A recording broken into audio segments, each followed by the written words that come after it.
Okay everyone, आज हामीले chapter 4 को प्रब्लम 4.1 देखि आज हामी सल्युसन गरिन्छ, जसमा हामीले लास्ट लेक्चर आवरमा के गरिएको थियो त भन्दा 4.1 को एबीसी लाई हामीले क्याल्कुलेट गरिएको थियो। अब हामी जान्छौँ के त भन्दा त्यही 4.1 कै सी मा हामीले के गरिन्छ त क्याल्कुलेट गरिन्छ। ओके, यसमा 4.1 को कुनै प्रब्लम छैन नि है, सबैलाई नलेज छ नि? 4.1 को तपाईहरुले लेफ्ट स्लाइड में त्यहाँ क्वेशन पनि देख्न सक्नुहुन्छ। What was the money supply in Nepal in 2013 measured by M1 भनेको छ यहाँ सी मा हैन। अब यो मनी सप्लाई M1 भनेको के हो त भन्दा न्यारो मनी कन्सेप्ट अन्तर्गत मोनेटरी एग्रिगेटलाई हामीले क्याल्कुलेट गर्दाखेरि M1 is equal to CP plus DPP गरिन्छ हो नि। CP प्लस DPP गरिन्छ भने अब के छ त भन्दा मनी सप्लाई में CP कति छ त हामीले अलरेडी क्याल्कुलेट गरेको इज इक्वल टु CP थियो के त भन्दा करेन्सी हेल्ड बाय पब्लिक। त्यहाँ माथि तपाईले रिक्वायर्ड ए मा हेर्नुभयो भने calculation of currency held by public भनेर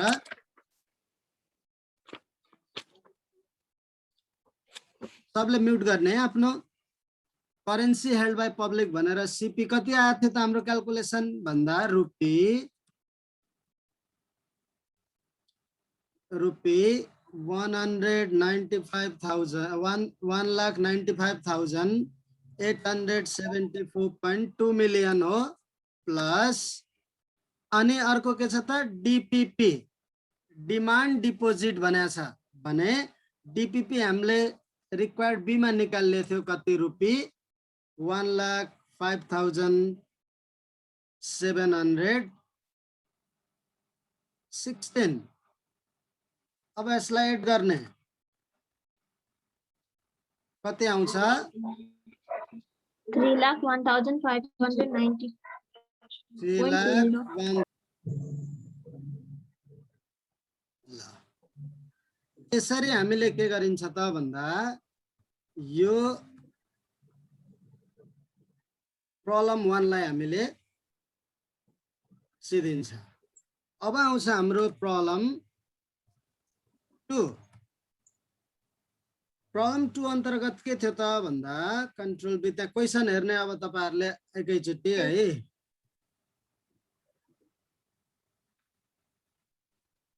प्रब्लम 2 मा छ calculate M2 from information given below भनेको छ। Calculate M2 monetary aggregate in the sense of broad money. Calculate M2 from यहाँ हेर्नुस् है, calculate problem 2 4.2 मा calculate M2 from the following given information भनेको छ। The time deposit for the year 2013 is rupee 10,13,186.1 million.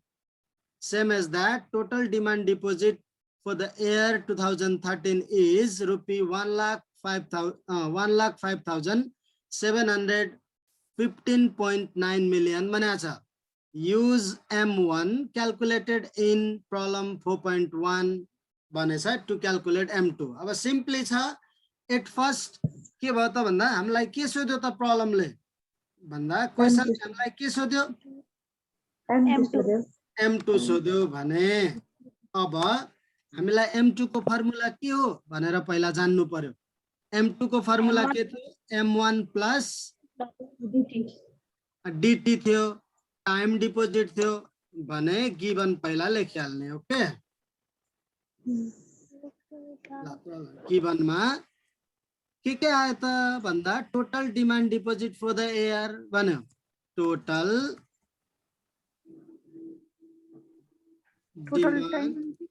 Deposit demand deposit TDD, very good. TDD कति थियो त भन्दा 1,05,715.9। यतिको भएपछि बल्ल हुन्छ नि। कति आयो हाम्रो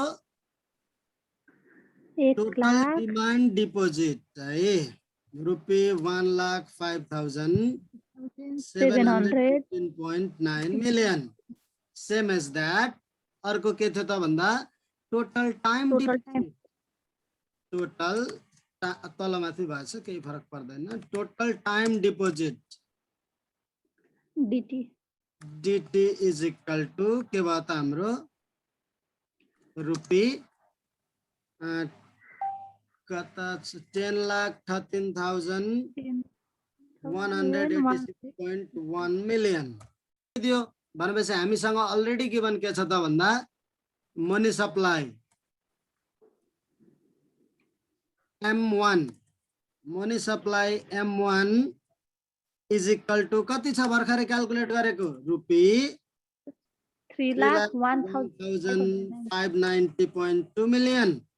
We have now we have के भयो त भन्दा M2 ब्रोड मनी सप्लाई भनिन्छ broad MONEY supply broad money supply M2 is equal to के त भन्दा M1 प्लस DT हो क्वेशनले के भनेछ use M1 calculated in problem 4.1 भने अलरेडी किनकि त्यहाँ गिवन छैन नि हामीसँग 4.1 को लिने हो है okay clear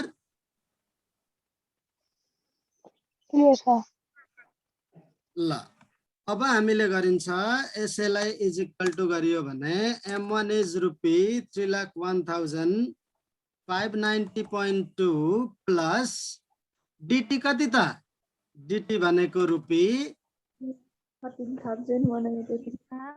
10 lakh 13,186.1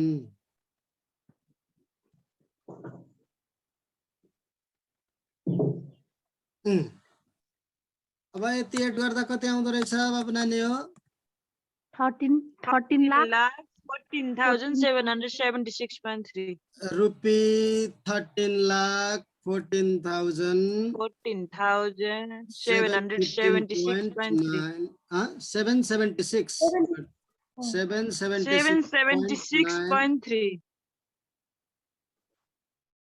0.3 sir. Okay थियो सर ल त्यो भयो प्रब्लम 2 केही इस्यु छैन नि प्रब्लम 4.3 मा जाने अब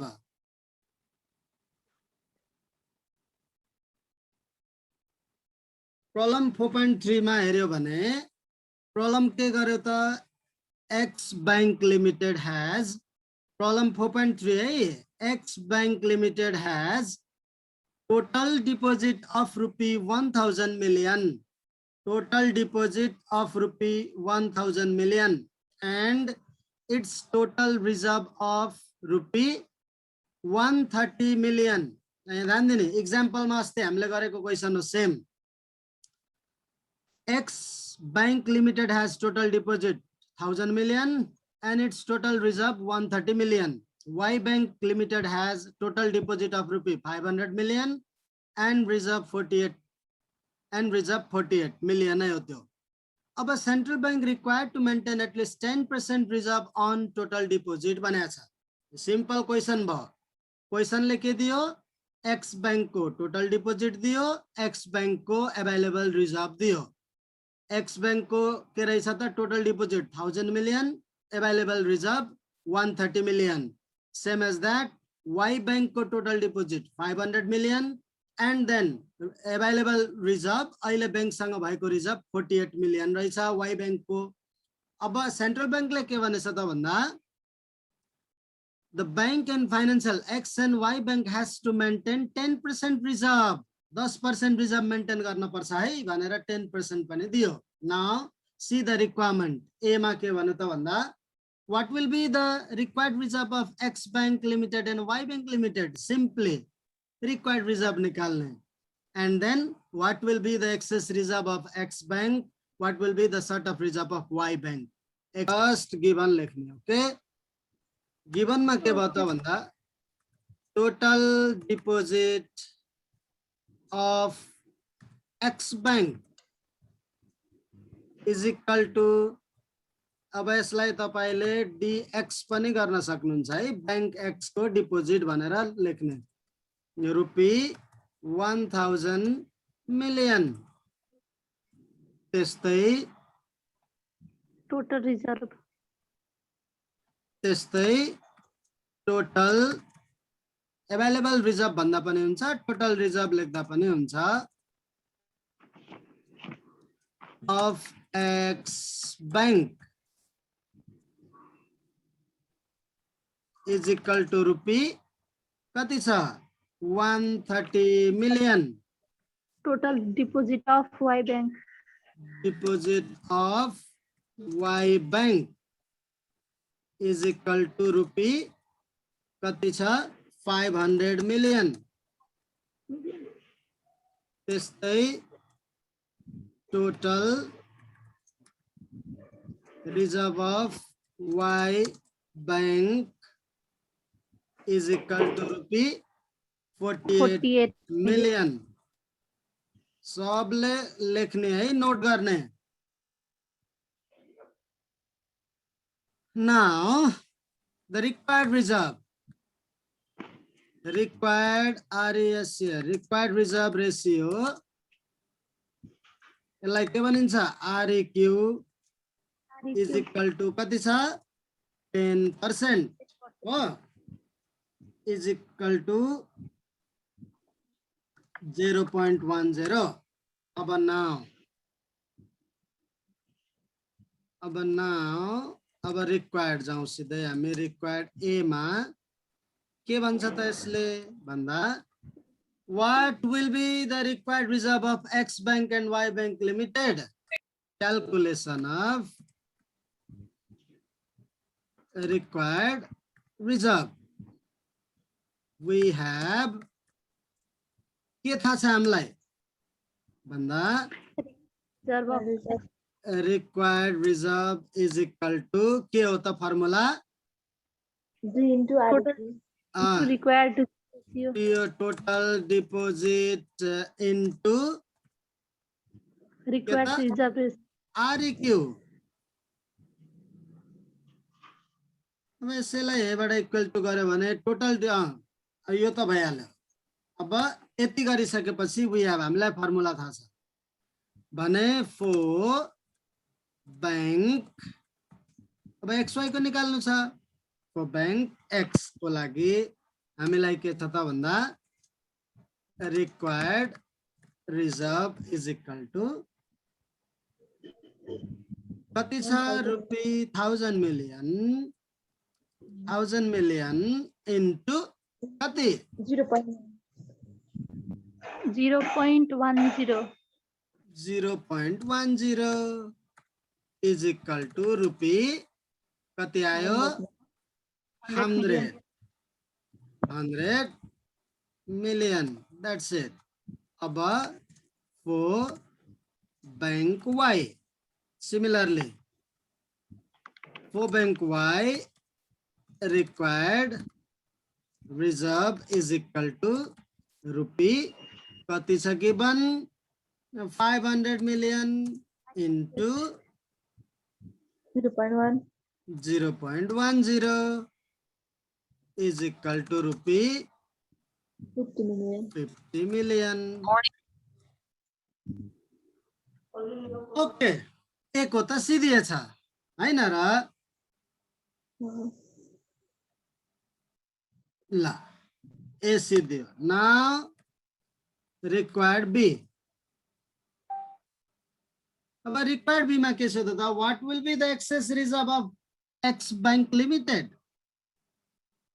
अब क्याल्कुलेसन of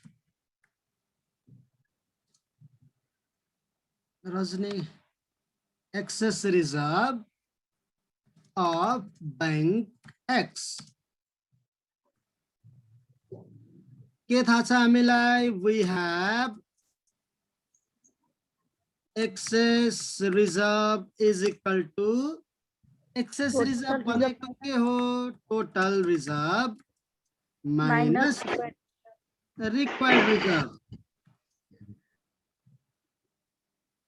अब हेर्नुभयो भने अलिकति यसमा के गर्नुपर्छ तपाईहरुले यस्तो बेलामा भने थ्योरिटिकल पार्टलाई थोरै ध्यान दिनुपर्छ। एक्सेस रिजर्भ कति बेला हुन्छ भन्दा when the bank has more reserve than required by NRB, यदि कुनै पनि बैंकसँग एनआरबी ले तोकेको रिजर्भ भन्दा बढी रिजर्भ अवेलेबल छ भने त्यसलाई भनिन्छ access reserve.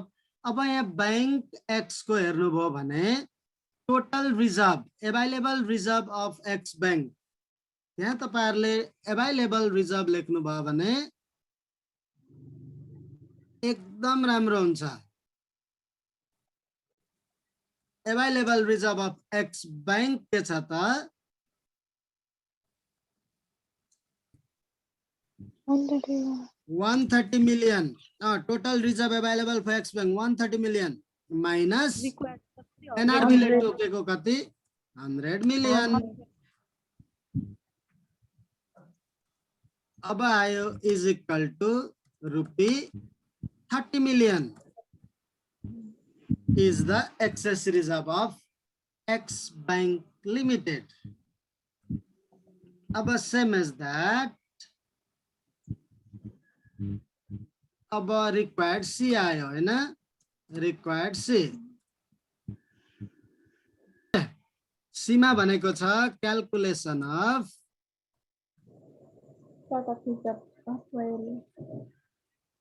sort of reserve। Sort of reserve we have। Sort of reserve के छ त भन्दा sort of reserve is equal to required reserve minus total reserve। total reserve। अब आउँछ required reserve कति हो त भन्दा 50।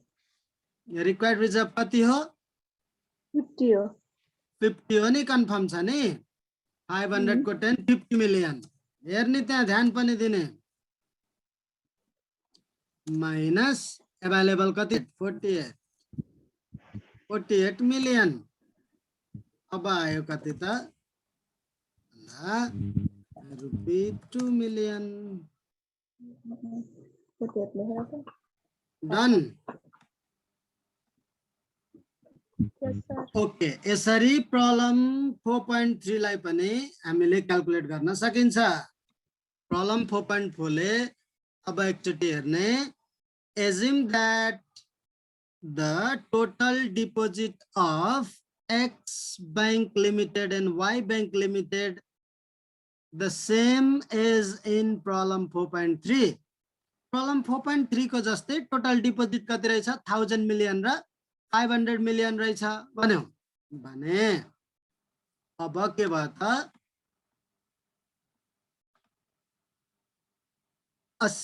and central bank required 10% required reserve, 10% required reserve पनि रहेछ।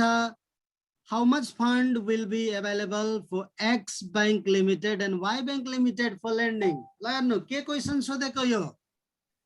Remainder। Oh, remainder of the deposit। Very good। Remainder of deposit को formula हामीलाई अलरेडी थाहा छ र कन्सेप्ट पनि थाहा छ। नट ओन्ली फर्मुला, यहाँ फर्मुलाले भन्दा धेरै कन्सेप्टले काम गर्छ बाबु नानी हो, त्यो कुरालाई ध्यान दिने। अब हामीले सिम्पली गिवन लेखिन्छ,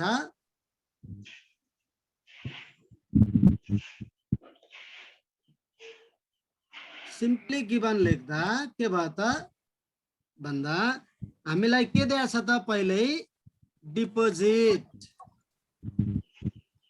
टोटल डिपोजिट भन्ने थियो हामीले है। टोटल डिपोजिट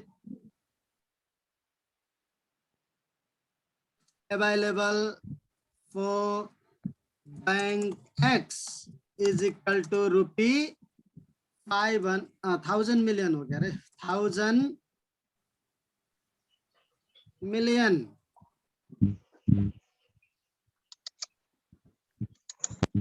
from 4.3 त्यस्तै total deposit available for bank Y is equal to rupee 500 million from 4.3 क्वेशनले भनेको छ यो 4.3 बाट लिनुस् भनेर and then required reserve is equal to 10% is equal to 0.10 calculation of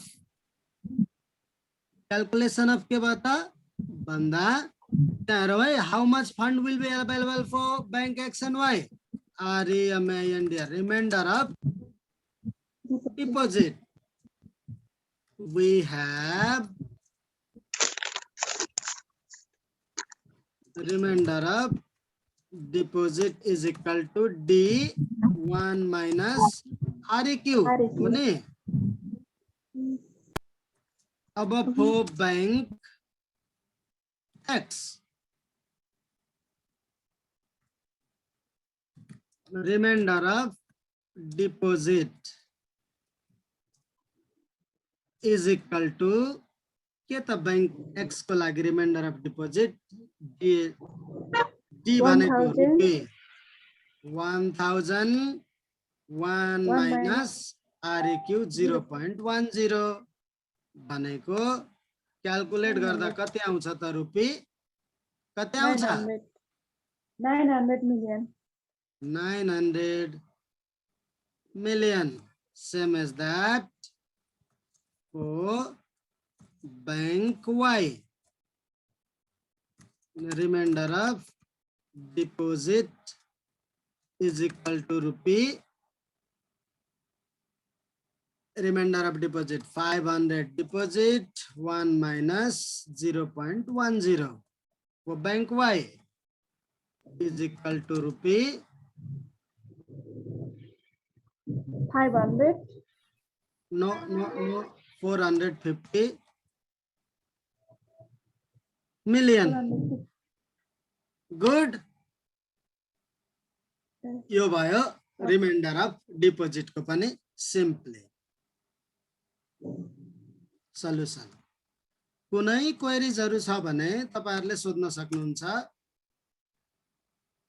assume the total deposit X bank and Y bank limited same in the problem 4.3 भन्यो हामीले given लेख्यौ and central bank required 10% required reserve भन्यो 10% required reserve रहेछ अब reminder of deposit भनेको के हो त्यही भएर मैले भनेको फर्स्टमा you have to understand the theoretical part of this question how much fund will be available for X bank limited and Y bank limited for lending भन्यो X bank limited र Y bank limited सँग कति पैसा बाँकी रह्यो त लगानीको लागि भनेको छ अब यो कति पैसा बाँकी रह्यो लगानीको लागि भनेकोलाई हामीले रिमाइन्डर अफ डिपोजिट भनियो ठीक छ अब हुन्छ के त्यहाँ भन्दा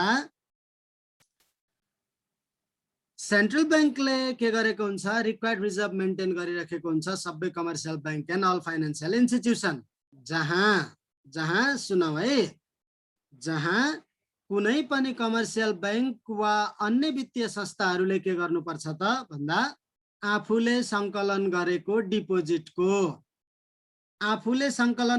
डिपोजिटको केही प्रतिशत रकम के गर्छन् त सेन्ट्रल बैंकले तोके अनुसारको रिजर्भ के राख्छन् सेन्ट्रल बैंकमा भनेको अहिले हाम्रो यहाँ बैंक एक्स ले 1000 मिलियन डिपोजिट संकलन गर्यो त्यसको केही प्रतिशत भनेको यहाँ 10% चाहिँ सेन्ट्रल बैंकमा राख्नु पर्छ 1000 मिलियन को 10% भनेको 100 मिलियन सेन्ट्रल बैंकमा राख्नु पर्दो रहेछ भनेपछि अब सिम्पली के त 900 million is available for bank X अब 900 मिलियन बैंकमा बल्ल रहने भयो त्यो 900 मिलियन बैंकले के गर्छ त अन्य विभिन्न इन्भेस्टमेन्ट अपर्चुनिटिजहरुमा के गर्छ त लगानी गर्दछ हो त्यही बाँकी रहेको 1000 डिपोजिटबाट 100 रुपैयाँ 100 मिलियन सेन्ट्रल ब्याङ्कमा राखियो, बचेको 900 मिलियन लगानी गर्छ अन्य ठाउँमा विभिन्न ठाउँमा भने त्यो 900 के हो रिमाइन्डर अफ डिपोजिट हो। त्यही नै निकालेको हामीले यो फर्मुला युज गरेर। ओके बाबु नानी हो। Okay sir, thank you sir.